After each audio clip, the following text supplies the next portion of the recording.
Hello guys, and welcome to another episode of Reecee News. And first up we have today is a new Nintendo 64 game is coming to Nintendo Switch Online in just a few days, and that is Wave Race 64. So basically this is one of the earlier titles on the Nintendo 64. It's a racing game, and it's honestly pretty fun. And it's definitely a pretty underrated series overall, because there was also a game on the GameCube as well, Wave Race Blue Storm. I know that game is probably most well known for being pretty impressive for the GameCube, but I think the Nintendo 64 game is really fun too. And I'm glad that it's getting another chance on the Switch and everything.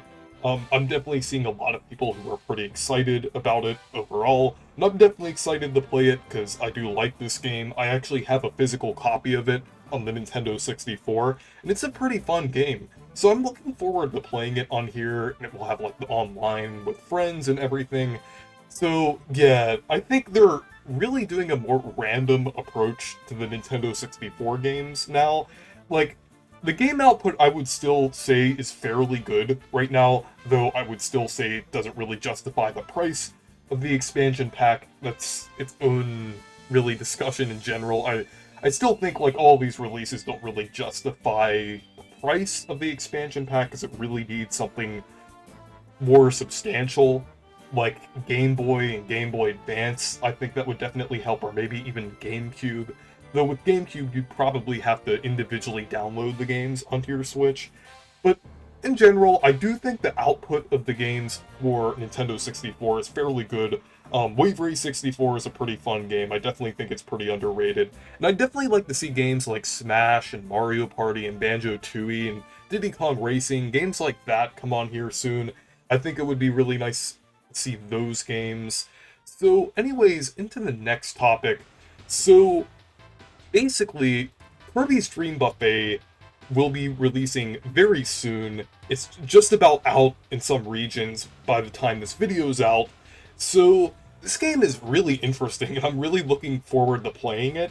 So basically, there seems to be some references in this game to more obscure things in the Kirby series, including some of the spin-offs from the 90s. And I think that's really good that they're doing that. So basically, one of the ones that was found was Kirby returning. Well, technically it is just a skin for your Kirby, but it's still technically Kirby, because it's Kirby with those colors and everything. It's not just yellow Kirby this time, it's actually Kirby. And if you don't know who Kirby is, because I know I've kept saying that name, basically Kirby was the second player in Kirby's Dream Course, and they did reference it in Smash 64 and a couple games, but in most games that contain a yellow Kirby, they don't really refer to it as Kirby, but now they're finally referring to the yellow Kirby as Kirby, which is really cool, and I think that's a really cool reference, because I like those really obscure references to different things in the Kirby franchise. Like, I actually mentioned that yesterday on the video that I did about like the Mario spin-off rosters.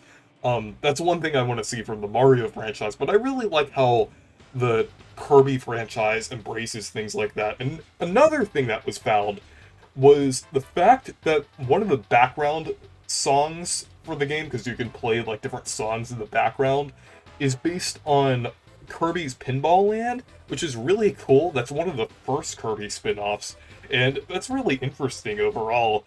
And I just really like all of these references in there. Obviously, there's like a ton that I didn't mention. Like, there's all of the different hats and different things based on different games in the series. And I'm glad that the Kirby series, and I mean this game in general, like with Kirby's Dream Buffet, it's kind of going out of the way to reference like some really obscure games. I think that's really cool.